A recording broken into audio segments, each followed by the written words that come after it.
আসসালামু আলাইকুম। যে যেখান থেকে লাইভে আমার প্রোগ্রাম দেখছেন, দেশের বাহিরে ও দেশের ভিতরে বা ঢাকার আশপাশে সকল ৬৪টা জেলার মানুষদেরকে আমি আমার পক্ষ থেকে আন্তরিকভাবে শুভেচ্ছা ও ভালোবাসা রইল।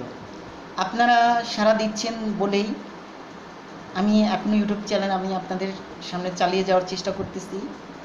একটা কথাই, সত্য এবং ন্যায়ের জন্য আমাদের কথা বলা উচিত এবং অন্যায়ের বিরুদ্ধে। একজন এমপিকেও মেরে ফেললো, অনেক ঘটনাই ঘটতেছে, কিন্তু দেশে যে এখন যে পরিস্থিতি থাকুক এর মধ্যে থেকে আমাদেরকে ধৈর্য ধরতে হবে। বিপদ দেয়, এই বিপদকে ধৈর্য ধরার জন্য আল্লাহ তাআলা আমাদেরকেই রক্ষা করেন। আল্লাহ তাআলা কিন্তু আমাদেরকে পরীক্ষা করছে। আজকে বর্তমানে ঢাকা শহরে কিন্তু সবচেয়ে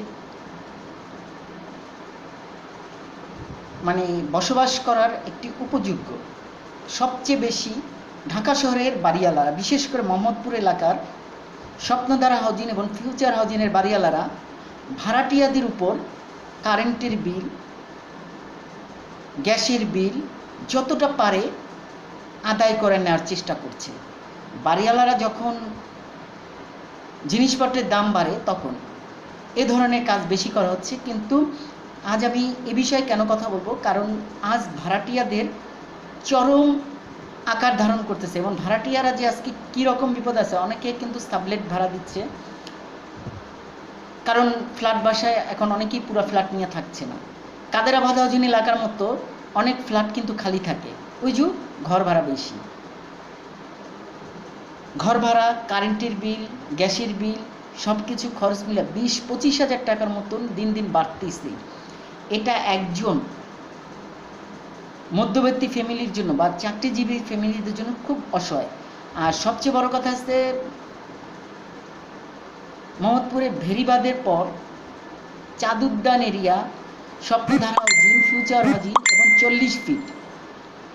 40 ফিট এলাকায় যদি আপনি একটু ঘুরে আসেন, যেমন স্বপ্নধারা হাউজিং, ফিউচার হাউজিংয়ের কিন্তু এটা হাউজিং দেখা এক একজন বাড়ি করতেছে, ঘর ভাড়া দিচ্ছে, ঘর ভাড়া তো নিচ্ছে, সাথে আবার ময়লার বিল, কারেন্টের বিল, এমনকি সামার টিউবওয়েলের যে পানিটা যে সারে সেই খরচটাও ভাড়াটিয়াদের উপর চাপিয়ে দেওয়া হচ্ছে।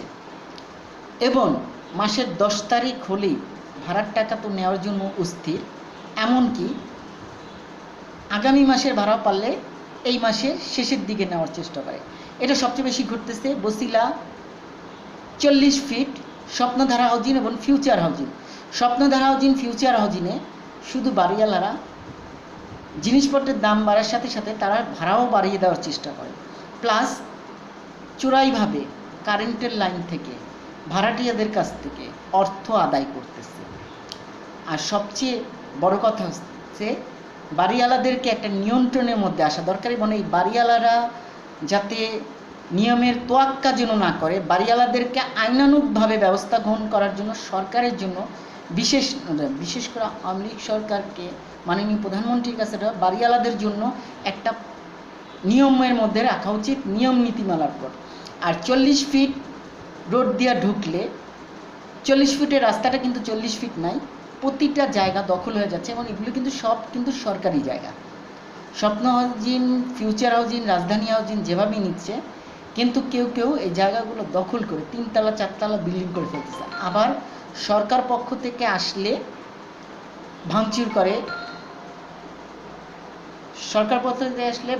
করে, টাকার বিনিময়ে আবার ছেড়ে দেয়। যেমন খালের পাশটা কিন্তু দখল নেওয়ার চেষ্টা করতেছে সিটি কর্পোরেশন, কিন্তু আবার ওটা কিন্তু পরক্ষণে দখল হয়ে যাচ্ছে।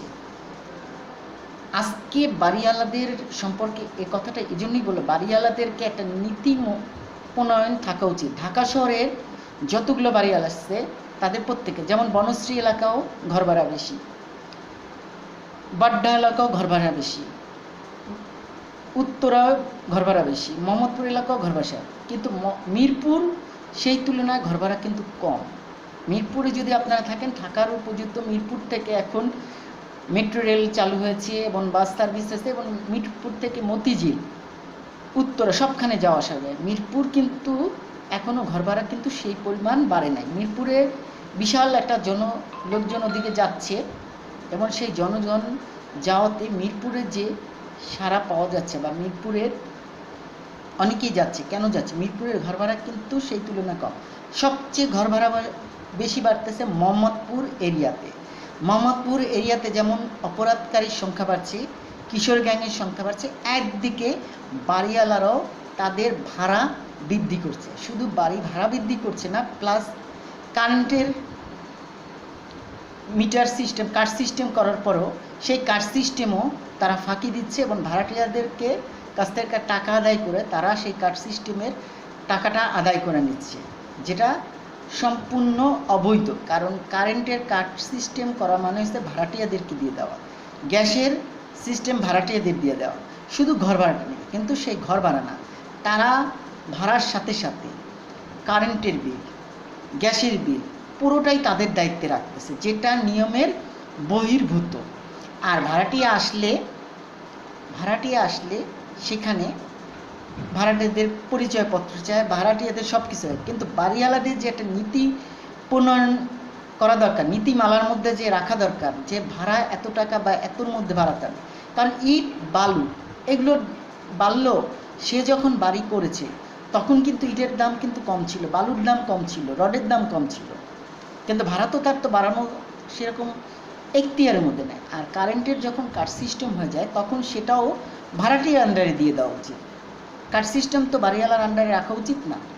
গ্যাস বিল যেমন ভেরিবাদ এরিয়ায় স্বপ্নধারা হাউজিং 40 ফিটের স্বপ্নধারা হাউজিং এবং ফিউচার হাউজিংয়ে গ্যাসের কিন্তু কোনো কারবার নাই, কিন্তু অনেক সময় গ্যাস, তারপরে পানির যে সামার টিউবওয়েলের পানি, সেটার বিলটাও কিন্তু ভাড়াটিয়াদের কাছ থেকে আদায় করতে, তাহলে বাড়িওয়ালার মানে সুবিধার যতটা পারে ভাড়াটিয়াদের উপর চাপিয়ে দিচ্ছে।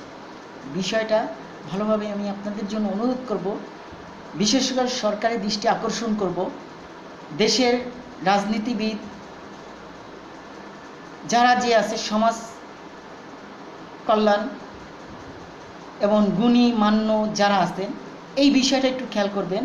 বাড়িওয়ালারা কিভাবে তাদের ভাড়া বাড়াচ্ছে এবং বিশেষ করে মোহাম্মদপুর এরিয়াতে ঘর ভাড়া সবচেয়ে বেশি বাড়তেছে। মোহাম্মদপুর এরিয়াতে শুধু অপরাধকারীর সংখ্যা দিন দিন বাড়ে না, কিশোর গ্যাংয়ের সংখ্যা বাড়তেছে না, একদিকে বাড়িওয়ালারাও চাপিয়ে দিচ্ছে ভাড়াটিয়াদের উপর। বাড়িওয়ালা বনাম ভাড়াটিয়া, এটা নিয়ে অলরেডি মিডিয়া, অনেক সাংবাদিক সম্মেলনে অনেক সময় কথা বলছে, কিন্তু অনেক সময় এই বিচারটা হচ্ছে না। ঢাকা শহরের বাড়িওয়ালাদের এক ধরনের রাজত্ব, এবং লকডাউনের পর সবচেয়ে বেশি এখন লাভবান হচ্ছে বাড়িওয়ালারা, এবং বাড়িওয়ালারা এমনভাবে বাড়াচ্ছে, ব্যাচেলার হিসেবে যারা থাকে তাদের জন্য সমস্যা হচ্ছে, মধ্যবর্তী ফ্যামিলিদের জন্য সমস্যা হচ্ছে, আবার স্টুডেন্ট তাদেরও কিন্তু সমস্যা হচ্ছে। কারণ বাড়িওয়ালারা এখন স্টুডেন্ট ভাড়া দিচ্ছে, ব্যাচেলার ভাড়া দিচ্ছে, এবং যে যারভাবে টাকা ইচ্ছা মতো আদায় করে নিচ্ছে বাড়িওয়ালারা। এই বিষয়টা সরকার যদি একটু পদক্ষেপ গ্রহণ করে, তাহলে ঢাকা শহরের বাড়িওয়ালাদেরকে অচিরেই দমন করা যাবে। সবচেয়ে বেশি এ ধরনের ঘটনা ঘটতেছে মোহাম্মদপুর এলাকায়, কিন্তু মিরপুরে এত ঘর ভাড়া বেশি না, আবার ধানমন্ডি এলাকাও কিন্তু ঘর ভাড়া বেশি। আজ আমি এই বিষয়ে আপনাদের সামনে তুলে ধরলাম, একজন সাধারণ মানুষ যে আজকে কতটা অসহায় সেই জিনিসটা আমি আপনাদের সামনে তুলে ধরলাম। আপনারা চেষ্টা করবেন এই বিষয়টা নিয়ে একটু লেখালেখি করার জন্য। সকল সাংবাদিক মিডিয়া সবাইকে বলবো, এবং দেশের বাইরে প্রবাসী যারা দেখছেন, ঢাকা শহর যে আজকে কি পরিমাণ ভাড়াটিয়ারা যে কষ্টের মধ্যে আছে, বাড়িওয়ালারা যে কিভাবে অত্যাচার করতেছে ভাড়াটিয়াদের উপর, এই বিষয়টা এখন মিডিয়া সাংবাদিকদেরকে তুলে ধরা দরকার। সরকারের দৃষ্টি এখানে দেওয়া দরকার যে বাড়িওয়ালাদের উপর বিশেষ একটা আইন করা দরকার, যাতে ঢাকা শহরের বাড়িওয়ালারা যাতে এরকম অযথা ভাড়া যেন না বাড়াতে পারে, তার জন্য একটা নীতিমালা দরকার। মাননীয় প্রধানমন্ত্রী থেকে সবাই কাছে আন্তরিকভাবে ইয়ে করব, বিশেষ করে এটি গুরুত্ব সহকারে যেন দেখা হয়। ভালো থাকুন, সুস্থ থাকুন। যারা এখন চ্যানেলটি সাবস্ক্রাইব করে তারা চ্যানেলটি সাবস্ক্রাইব করুন ও বেল আইকনে ক্লিক করুন। নতুন নতুন ভিডিও নিয়ে আমি আপনাদের সামনে আসবো। আগামী মাস থেকে আশা করি আমি আমার ইউটিউব চ্যানেলের জন্য সুন্দর একটি অফিসের ব্যবস্থা করা হয়েছে, এবং আমি আপনাদের সামনে আরও সুন্দর সুন্দর ভিডিও তুলে ধরার চেষ্টা করব। অনেক সময় অনেক ভিডিওতে ভুল ত্রুটি হতে পারে, এই জন্য আমি আপনাদের কাছে ক্ষমা চাচ্ছি। সত্য এবং ন্যায়ের পথে থেকে আমি এগিয়ে যাওয়ার চেষ্টা করব।